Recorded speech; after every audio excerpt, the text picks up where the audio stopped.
우리 시장이 이제 올라가다가 또 섹터들의 순환매가 빠르게 진행이 되고 있는 것 같아요. 그러니까 그 이 예탁금 이 그림이 제가 넣어놓은 게 있나요? 여기 있네요. 네. 지금 증시 예탁금이 세로 막대 그래프고 거래대금이 이제 파란색 그래프라고 보시면 될 것 같은데 증시 예탁금은 회색인데 이렇게 아직까지 크게 증가하지 않고 있는 그러한 상황인데 거래대금은 지금 여기를 뚫고 올라가는 그런 그림이 만들어지고 있거든요. 그 이야기는 거래는 활발하게 이루어지고 있다. 다만 시장의 신규 유동성 자금은 조금 아직까지 큰 폭으로 좀 들어오는 부분들은 제한적인 흐름이다라는 거죠. 그러면 결국엔 A에서 B가 움직일 때 A도 자금이 그대로 들어가 있는 상태에서 B에 새로운 자금이 들어간다라기보다는 아무래도 A에서 B로 자금이 이동하는, 팔고 다시 이렇게 이동하는 그런 부분들이 지금은 조금 더 나타날 가능성이 있는 구간이고, 그러다 보니까 섹터의 이 좀 뭔가 거친 변동성, 순환매 움직임도 아주 강하게 진행이 되고 있습니다. 그래서 단기적으로 좀 많이 오른 종목을 또 여기서 조금 더 먹을 수 있겠지라고 들어갔다가 변동성이 큰 구간에서 아주 또 큰 폭이 손실이 만들어질 수 있는 그런 부분도 있기 때문에 너무 많이 오른 종목들, 테마들, 섹터들에 대해서는 추격 매수보다는 조금 상대적으로 좀 덜 오른 종목들 쪽에 섹터 순환매를 기다리는 그러한 전략이 좀 낫지 않을까. 이번 주에도 그런 부분들을 한번 염두를 좀 해두시면서 출발하시면 좋을 것 같고요. 다행스러운 부분은 금리의 인하에 대한 기대치가 살짝 올라가면서 원래는 9월 달도요. 9월 달도 동결 가능성이 더 높게 있었는데 지난주 금요일 날 소매 판매 데이터가 안 좋게 나왔죠. 미국에서는 결국엔 달러 윤정기를 돌려서 달러를 찍어내는, 그리고 그거를 가지고 소비를 하는 나라이기 때문에 그 소매 판매 데이터는 예전부터도 매우 중요한 그런 데이터인데 소비 심리가 약간 주춤하고 있다라는 그러한 부분에 있어서의 이 금리가 살짝 인하 쪽의 기대감으로 이동하는 그런 부분들입니다. 그래서 증시한테는 뭐 나쁘지 않은 또 그런 부분들을 만들어 줬다라고 보시면 될 것 같습니다. 자, 그 부분 하나 또 보면 될 것 같고요. 그 다음에 이제 오늘 그 몇 가지 나온 종목들 그 이야기들을 잠깐 해드리면, 제가 지난주에도 이제 미국의 계란이 대란이다 마트에 에그플레이션. 그 이야기를 좀 해드렸는데 여전히 그 부분이 지금 해결되지 않고 이어지고 있습니다. 우리나라도 지금 식료품 가격들이 만만치 않게 계속 좀 인상이 되고 있고 올라가는 그런 모습인데, 미국에서 이제 일부 또 수출하는 기업들 삼양식품이 지난주에 이제 신고가 돌파했지 않습니까? 90만 원, 거의 다 다가가고 있는 모습입니다. 87만 2천 원 종가로 끝났는데 그래도 100만 원을 한번 찍고 내려오지 않을까, 뭐 이런 생각들을 많은 분들이 가지시는 것 같은데, 삼양식품이 이렇게 긍정적인 흐름으로 만들어지면 음식료 관련된 기업들 그 뒤를 따라가는 기업들이 하나 둘씩 나올 가능성이 높고, 오리온이 축하드립니다. 또 5일선 지지 받으면서 이제 11만 원까지 바짝 또 제가 다가가는. 아침에 영어 한마디 해도 되겠습니까? 네, 괜찮습니다. 네. I'm still hungry. 그 이방 웃으면 또 웬일인가? 자요? 저 초코파이 싸놨으니까 언제든 드세요. 알겠습니다. 빨리 제가 가져가셔도 됩니다. 빨리 진짜 진짜 매일 제가 다 들어왔는데 저희 직원들이 보니까 배고파하는 것 같더라고요. 예, 가져가세요. 나중에 출연료에서 까면 되지 뭐. 알겠습니다. 야, 화끈하시네요. 네, 오리온이 어쨌든 11만 원 터치를 했는데, 풀무원 같은 경우도 이제 음식료 쪽에서는 지난번에 한번 바닥에서 대량 거래 2월 4일이죠. 네, 대량 거래 한번 일으키기 난 다음에 아직 200일선 위에서 주가는 좀 움직이고 있는 그런 구간입니다. 18,000원에서 9,500원까지 많이 빠졌다가 이제 고개를 막 들고 있는 그런 상황인데, 4Q에 전사업부 수익성 계산되는 부분이었고, 원래는 이게 지금까지 풀무원이 사실은 주가가 좀 못 갔던 이유 중에 하나가 해외 쪽입니다. 미국 쪽에서의 사업부가 좀처럼 이제 좀 바람을 잡지 못하고 조금 부진한 그런 모습을 보이면서 풀무원의 주가는 올라갔다가 또 내려갔다가 많은 때가 바닥권으로 계속 좀 지지부진한 모습을 2023년 이후에 계속 그런 모습을 보였는데 이번에 이제 원래 사업부 해외 사업부 흑자 전환 기대감 그리고 그러면 이제 전체적으로 사업부 전체가 다 좋아지고 재무 구조까지 좋아지면 재무 구조까지 좋아지면 여기서 주가는 조금 더 뭐 리레이팅 될 수 있지 않을까라는 기대감이 좀 커지는 그런 구간이라고 보시면 될 것 같아요. 그래서 기관 외국인 수급도 최근에 조금 괜찮은 편인데 일단 1차적으로 주가가 올라오면 지난번에 전고점 여기 16,000원과 17,000원 정도가 저항 역할 정도 하지 않을까 뭐 체크해 보시고 어쨌든 미국에서 계란 두부 팔고 있는데요. 한번 봐야 되겠죠. 특히 두부죠. 두부 풀무원은. 그 다음은 이제 2차전지 쪽인데 2차전지가 사실은 이제 좀 한번 좀 강하게 시세 연속성을 가지고 좀 돌아줬으면 하는 바람인데 워낙 요즘 뭐 다른 섹터들 움직임이 강하다 보니까 시세의 연속성은 조금 떨어지는 그런 모습을 보여주고 있고 아직도 불안불안한 그런 모습들을 나타내고 있습니다. 2차전지에 대해서는 이제 업황 자체가 적자가 이번에 대부분 나왔고 1분기에도 실적이 안 좋을 거다라는 부분 때문에 아직 다른 테마들 섹터에 비해서는 조금 더딘 편인데요. 상승이 그래도 이번에 숫자가 좀 안 좋게 나왔음에도 불구하고 더 이상 안 빠지고 바닥을 찍어주는 그런 부분들이 하나씩 좀 만들어지고 있어요. 그 예를 들어서 롯데 에너지 머티리얼즈 같은 경우가 매출액이 지난 3분기에 2천억 넘었었는데 이번에 1,900억이 안 되고요. 지난 3분기 영업이익이 300억 적자인데 이번에 400억 적자로 적자폭이 더 크게 발생을 하는 그런 부분들이 있었습니다. 그리고 이제 1월 말 이렇게 실적 발표를 했는데 지금 주가는 그때 안 좋은 실적을 발표했던 주가보다 살짝 위에 올라가 있는 그런 부분입니다. 이게 2차전지는 실적 안 좋은 것들이 나왔음에도 불구하고 그때 내려갔다가 다시 지금 좀 위로 회복하는 그런 부분들이 좀 특징적인 흐름을 보여주고 있다. 특히 롯데 에너지 머티리얼즈는 지난주에 NDR을 진행을 했습니다. 기관 투자가들 대상으로 NDR 진행을 했고 하반기에 그러니까 원래 상반기가 아니라 하반기에는 실적이 좀 회복될 것이고 신사업 모멘텀에도 주목을 좀 한다. 뭐 그런 부분들이거든요.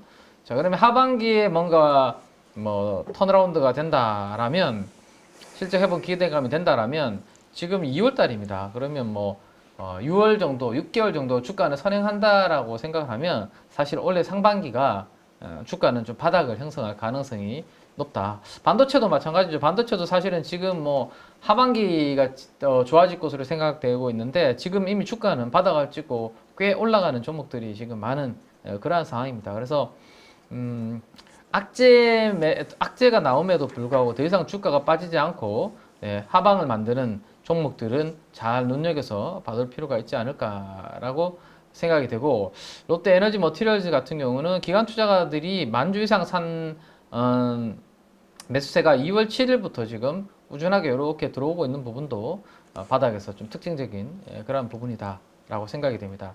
결국에는 지금 다 웬만큼 다 한번 섹터 순환매가 돌았는데요. 2차전지가 한번 바람을 불어주면 그러게 2차전지는 정말 답답하실 거예요. 다 지금 웬만하면 다 60-70% 지금 마이너스라. 그렇죠. 그래서 코스닥 지수가 지금 700 거의 60 가깝게 지금 올라오고 있는 지난해 빠졌던 거 많이 회복을 하고 있는데 이게 800선 트라이가 결국엔 만들어지려면 바이오거나 아니면 2차 전지거나 뭐 이쪽에서 한번 큰 섹터들이 돌아줘야 되는데 그 역할을 이번엔 2차 전지가 좀 한번 해줬으면 그런 부분에 바람이 있습니다. 일단 악재가 있음에도 불구하고 더 이상 빠지지 않고 주가는 저점을 회복하고 수급 들어오는 종목들 위주로 일단은 체크는 좀 해두실 필요는 있을 것 같습니다. 아무래도 근데 만약에 이렇게 올라온다 해도 약간 좀 반등 정도로 봐야지 만약에 추세는 그렇죠. 그쵸? 지금 워낙 뭐 실적이 완전히 좀 나오기 네, 전까지는 그쵸. 배터리들이 뭐 실적 나오려면 사실은 하반기 진짜 지금 이야기 나오는 것처럼 하반기 그냥 가야 되고 많이 빠졌던 구간에 한 번씩 요것도 보면 이런 구간이 있죠. 쭉 빠지다가 이렇게 한 번씩 들어주는 구간, 쭉 빠지다가 들어주는 구간이 있습니다. 그래서 아직은 요런 것들이죠. 떨어지는다가 한번 떨어주는, 한번 들어주는 이런 부분 정도로 생각하는 게 맞지 않을까. 근데 이 정도 상승폭만 나와도 한 3만 원까지 예를 들어서 뭐 기대 좀 할 수 있거든요. 30%. 그래서 이 정도만 나와도 이 차 이제 또 보유하신 분들한테는 그래도 조금 위로가 되지 않을까 그런 생각 해보면서 뭐 좀 힘을 내셨으면 좋겠고, 그 다음 요즘 제가 개인적으로 좀 갖고 싶은 것 중에 하나가 그 베덱. 왜? 아니, 날 보면서 갖고 싶은 거를 이러면 네. 저는 안 됩니다. 네, 저는 가질 수 없어요. 그러니까요. 네. 요 꿈 깨시고. 네, 비렉스라고. 여기 혹시 그 안마 없으시죠? 안마 의자 있으세요? 있습니다. 있으세요? 그럼요. 오. 안마 의자는 아니고 안마 침대입니다. 안마 침대 쓰십니까? 나 안마 침대가 더 갖고 싶은데 사실은. 절 가지면 다 가질 수 있습니다. 그러네요. 예. 한번 뭐 경험해. 저는 원치 않습니다. 알겠습니다.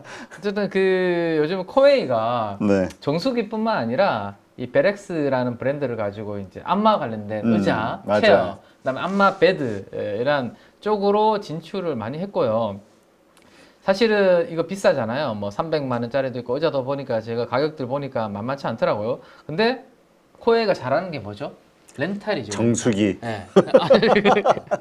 그게 정수기. 죄송합니다. 너무 맞습니다. 1차원적인 대답이었군요. 이거 뭐 할 말이 없네요. 정수기인데 이거 안마를 안마자를 이야기하니까. 근데 정수기는 잘했고, 정수기에서 가진 그 노하우가 있죠. 노하우가 렌탈 사업이라는. 그래서 이 렌탈을 통해서 이 비렉스라는 브랜드를 가지고 안마 사업을 시작을 했는데, 사실은 저는 이거는 바디 프렌드는 제가 경험을 해봤는데 요거 브랜드는 제가 경험을 안 해봐가지고 뭐 얼마나 뭐 제 몸에 이게 딱딱 맞는지 뭐 잘 모르겠는데, 어쨌든 최근에 이제 뭐 코웨이 쪽에서의 숫자 올라오고 실적 올라오는 것들은 한번 꾸준하게 체크를 좀 할 필요는 있을 것 같습니다. 오늘 제2의 전성기가 시작됐다라는 코멘트와 함께 목표 주가 10만 원으로 상향 조정하는 부분들이 두 군데나 지금 나오고 있습니다. 역시 4Q에도 믿음직한 실적이 나왔고, 이제는 정수기나 이러한 가전 플러스 뭐 이런 안마 사업까지 기기까지 하면서 비즈니스 모델도 탄탄해지고 있다. 뭐 이런 부분에 따라서 밸류업을 적극적으로 진행하지 않겠냐라는 기대감까지 있습니다. 그래서 최근에 수급이 다들 우리가 좀 사실은 신성장 좀 산업들 있잖아요. 그죠? 뭐 로봇이라든지 뭐 또 반도체에서는 또 새로운 또 막 HBM을 대체할 뭐 이런 것들 뭐 이런 쪽으로만 우리가 관심이 많이 좀 가 있는 와중에 은근히 지금 보시면 50일 신고가를 기록을 하면서 이렇게 저점을 높이면서 올라가는 그런 상황입니다. 그러니까 소비 섹터가 전반적으로 지금 금리가 높은 구간에서 부진한 가운데도 그래도 코웨이는 이렇게 저점을 높여가면서 움직이는 그런 그림들은 뭐 나쁘지 않은 부분이 있는 것 같고요. 지난주 금요일날 기관 투자가들이 한 33,000여 주 순매수가 들어오면서 이렇게 신고가를 좀 만들어낸 부분이 있는데, 최근에 한 2, 3주 정도 행보하는 구간이 요 구간이었습니다. 여기 74,000원과 78,000원 정도 구간인데, 요 구간을 뭐 크게 이탈하지 않으면, 제가 회색으로 칠해놓은 전고점을 딱 돌파하는 요 구간 있죠? 7만원과 한 78,000원. 요 구간 이탈하지 않으면 코웨이는 또 약간 이제 이동평균선 이격 좁힌 과정을 좀 약간 거치면서 계속 우상향 트렌드를 좀 그려가는 그런 안정적인 흐름을 한번 기대해 볼 수 있지 않을까 정도 생각을 해볼 수 있을 것 같아요. 시가총액 6조 원 정도 수준인데요. 작년도 거의 8천억 숫자 나왔습니다. 그리고 올해는 9천억 정도 숫자 나오기 때문에 밸류에이션이 이게 비싼가 뭐 이런 생각들도 한번 해보게 됩니다. 그래서 그런 부분들 한번 체크를 한번, 너무 또 기술주 뭐 이런 부분들보다 예술주 중에서도 저런 게 또 있구나 정도 한번 보시면 될 것 같고, 그 다음 이제 약간 유럽이 지금 삐졌죠. 우크라이나 종전 협상에 유럽을 뭐 배제한다라는 그런 이야기가 나오면서 그죠? 그렇죠. 왜냐하면 자기들도 이제까지 우크라이나 전에 얼마나 돈을 쏟아냈어. 뭐 무기 지원하고. 나름 사실은 우리나라가 사실은 상대적으로 조금 뭐 이렇게 뭔가 지원한 거에 비하면 시장 증시에 대한 기대감은 크죠, 사실은 그죠? 우리가 다 한 것 같아. 분위기 보면 그러니까 우리가 다 지원한 다 것 했고 같아. 우리가 또 뭐 왠지 많이 이제 받아올 것 같은 그런 기대감이 있는데 유럽 나름대로 이번에 완전히 좀 많이 속상해 하는 것 같습니다. 그래서 여기에서 또 약간 삐끗하면 또 어떻게 될지 한번 봐야 되고 그 다음에 이제 젤렌스키가 요구하는 것은 진짜 종전을 하더라도 우리의 안보 그죠? 이런 거 보장을 좀 미국이 우리나라는 사실은 들어와 있잖아요. 그렇죠. 주한미군이 뭐 거기까지는 모르겠지만 어쨌든 뭔가를 좀 안정적인 장치를 만들어 달라라는 거고 저기 트럼프 행정부에서는 우리가 히터류 사업을 너희들과 같이 진행을 하는 것만으로도 아무도 함부로 너희들을 건드릴 수 없다. 약간 이런 거를 자꾸 하다 보니까 서로 안 맞는 거잖아요, 그죠? 네. 어쨌든 이 방산에 대해서는 국방비 증액과 관련된 부분들은 계속해서 뭐 진행이 될 부분이니까 아니 뭐 지난번에 트럼프가 그 얘기까지 했다며요. 그 미국의 국방비를 50%를 줄일 수도 있다. 그렇죠. 뭐 그런 얘기는 니네들 나라는 니네가 이제 국방비 늘려라 이 얘기잖아. 이제까지 맞아요. 지원 우리가 했던 거 이제 좀 뺄 수 있다. 그러니 전 세계적으로 방산과 관련해서는 이슈가 나올 수밖에 없을 것 같긴 해요. 네. 그래서 뭐 근데 주가가 워낙 이제 고공행진을 하고 있기 때문에 조정 구간을 좀 노릴 필요가 있을 것 같고 그다음 최근에 게임주 중에서는 크래프톤이 이제 실적 발표 이후에 아직도 이제 좀 힘을 못 내고 있습니다.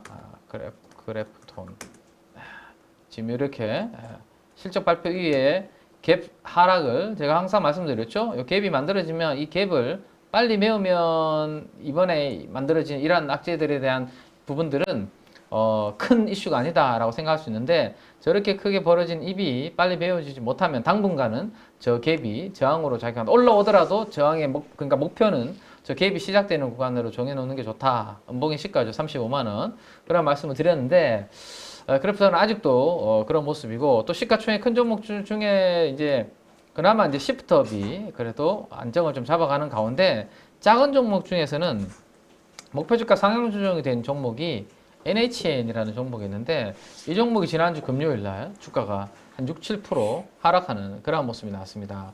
자, 이 또 실적 발표 나오고 난 다음에 약간 시장에서는 기대했던 분들이 일단 세론으로 대응을 하는 것 같은데 어떤 모습이 나와야 되냐면 크래프톤도 마찬가지고요. NHN도 마찬가지고 어떤 모습이 나와야 되냐면 지난해 8월경에 NHN이 한번 이렇게 만들어진 적이 있습니다. 아주 장대 음봉을 만들었고요. 그 다음날 바로 양봉으로 이렇게 커버하는 모습. 이렇게 됐을 때, 이 음봉을 만들었던 그러한 좀 악재 요인은 희석이 되었다라고 보는 거거든요. 그래서 오늘이 아니더라도 적어도 이번 주 수요일 정도까지는 저런 반전의 모습이 좀 나와줘야 되고, 일단은 뭐 증권사들은 목표 주가를 오늘 상향 조정을 했습니다. 4분기 실적은 양호했고, 이게 2월 27일인가? 신규 게임이 출시가 되는 이벤트가 있습니다. 게임이 새롭게 나오는 게 있는데, 그러니까 최종 테스트에 2월 25일이라고 되어 있네요. 이게 정식 발매 전에 스팀이라는 이제 게임 플랫폼을 통해서 이제 테스트 돌입하는데, 그 이제 테스트 할 때 숫자 막 나오잖아요, 그죠? 그런 숫자가 나올 때 기대감이 반영이 된다라면 이번에 이 빠졌던 게 이제 기회가 될 수 있는 부분이 있기 때문에 지난 금요일 날 만들어진 음봉을 얼마나 빨리 회복하는지를 한번 보면서 트레이딩 기회를 노려야 될 것 같고요. 만약에 그 음봉을 빨리 회복하지 못하면 그 음봉 회복할 때까지는 일단은 관망하는 자세가 좀 필요할 수 있다. 다만 오늘 27,000원으로 목표 주가 상향 조정하면서 인터넷 중소형주 가운데 가장 매력적이다. 뭐 이러한 이야기들이 있기 때문에 뭐 게임 쪽에 관심 있는 중소형주 게임 쪽에 관심 있는 분들은 한 번쯤은 그래도 체크를 좀 해보실 필요는 있을 것 같다라고 이렇게 정리를 좀 해드리도록 하겠습니다.